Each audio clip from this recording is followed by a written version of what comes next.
Pemeriksaan antenatal.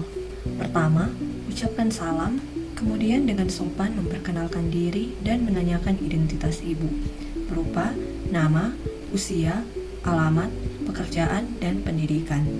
Kemudian, tanyakan keluhan utama, dan gali riwayat penyakit sekarang. Tanyakan riwayat kehamilan, G berapa, P berapa, dan A berapa. Kemudian, tanyakan riwayat perkawinan, dan sudah berapa lama menikah. Riwayat kontrasepsi, riwayat antenatal care sebelumnya, riwayat kehamilan sekarang berupa gerakan janin, kenaikan berat badan, dan apakah ada tanda-tanda infartum. Kemudian, menanyakan riwayat haid berupa hari pertama haid terakhir, riwayat penyakit ibu dan keluarga, riwayat berobat, riwayat persalinan, apakah pernah mengalami kesulitan dalam persalinan sebelumnya. Lalu, tentukan usia kehamilan menurut anamnesis hari pertama haid terakhir, dan buat tafsiran persalinan menurut rumus Nagel. Setelah itu, memeriksa keadaan umum, mengukur berat badan dan tinggi badan, dan memeriksa tanda-tanda vital berupa tekanan darah, nadi, pernafasan, dan suhu. Lalu, jelaskan tentang prosedur pemeriksaan pada ibu. Juga, pemeriksaan ini kadang-kadang menimbulkan perasaan khawatir ataupun kurang nyaman, tetapi tidak akan membahayakan bayi yang berada dalam kandungan.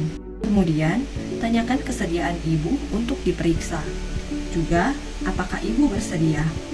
Kemudian, persilahkan ibu untuk berbaring telentang dan tutup paha dan kaki ibu dengan kain yang telah disediakan. Sebelum pemeriksaan dilakukan, pemeriksa mencuci tangan dengan sabun dan air mengalir dengan 6 langkah cuci tangan WHO. Setelah mencuci tangan dan memakai handskun, pemeriksa berada di sisi kanan ibu, menghadap bagian lateral kanan. Kemudian, beritahukan kepada ibu bahwa pemeriksaan akan dimulai. Leopold 1. Untuk menentukan tinggi fundus uteri dan bagian janin yang berada di fundus uteri. Pemeriksa menghadap kepala ibu untuk mengukur tinggi fundus uteri. Letakkan meteran di atas simfisis pubis sampai setinggi fundus uteri yang sudah dipalpasi terlebih dahulu letak fundus uterinya. Lalu, raba dan rasakan bagian bayi yang ada di fundus uteri dengan cara menekan secara lembut. Jika kepala, akan teraba bagian besar janin yang bulat, keras, dan melenting. Jika bokong, maka akan teraba bagian besar janin yang tidak bulat, lunak, dan tidak melenting. Leopold 2. Untuk menentukan bagian janin di sisi kiri dan kanan ibu. Pemeriksa masih menghadap ke kepala ibu. Dan letakkan telapak tangan kanan pada dinding perut lateral kiri ibu dan letakkan telapak tangan kiri pada dinding perut lateral kanan ibu secara sejajar.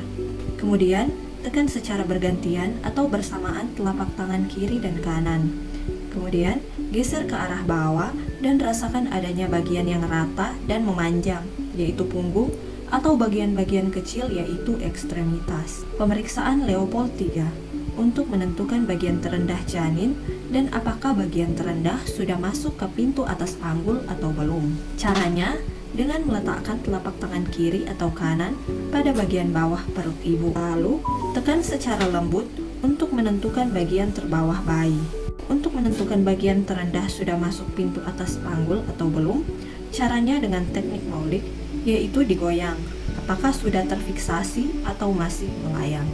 Pemeriksaan Leopold 4. Pemeriksa berganti menghadap ke arah kaki pasien untuk menentukan seberapa jauh penurunan terendah janin. Letakkan ujung telapak tangan kiri dan kanan pada lateral kiri dan kanan uterus bawah. Ujung-ujung jari tangan kiri dan kanan berada pada tepi atas simfisis. Kemudian, perhatikan sudut yang dibentuk oleh jari-jari tangan kiri dan kanan. Apakah konvergen atau divergen? Jika konvergen, berarti belum masuk pintu atas panggul. Jika divergen, berarti sudah masuk pintu atas panggul. Selanjutnya adalah pemeriksaan auskultasi. Angkat kedua tangan dari dinding perut ibu, ambil stetoskop lenek, tempelkan ujungnya pada dinding perut ibu yang sesuai dengan posisi punggung bayi. Kemudian, tempelkan telinga kiri pemeriksa dan dengarkan bunyi denyut jantung janin. Dengarkan dan hitung bunyi denyut jantung janin selama 60 detik atau 1 menit penuh. Normalnya adalah 120 sampai 160 kali per menit. Satu tangan melihat jam dan satu tangan lainnya meraba nadi ibu. Lakukan pemeriksaan tambahan bila diperlukan berupa laboratorium dan USG. Setelah itu, letakkan semua peralatan yang telah digunakan pada tempat semula dan beritahukan bahwa prosedur pemeriksaan telah selesai. Angkat kain penutup dan rapikan kembali pakaian ibu. Kemudian, lepaskan handskun dan cuci tangan kembali. Setelah itu, jelaskan hasil pemeriksaan palpasi dan auskultasi yang meliputi usia kehamilan, letak janin, apakah memanjang, melintang, atau oblik, kemudian posisi janin, punggung kiri atau kanan, superior atau inferior, kemudian presentasi kepala, sungsang, lintang, atau ganda. Lalu, kondisi janin sesuai dengan hasil pemeriksaan auskultasi. Setelah itu, catat pada buku kontrol ibu hamil dan jelaskan tentang langkah atau asuhan lanjutan serta jadwal pemeriksaan ulangan. Serahkan kembali buku kontrol ibu hamil dan ucapkan salam. Terima kasih.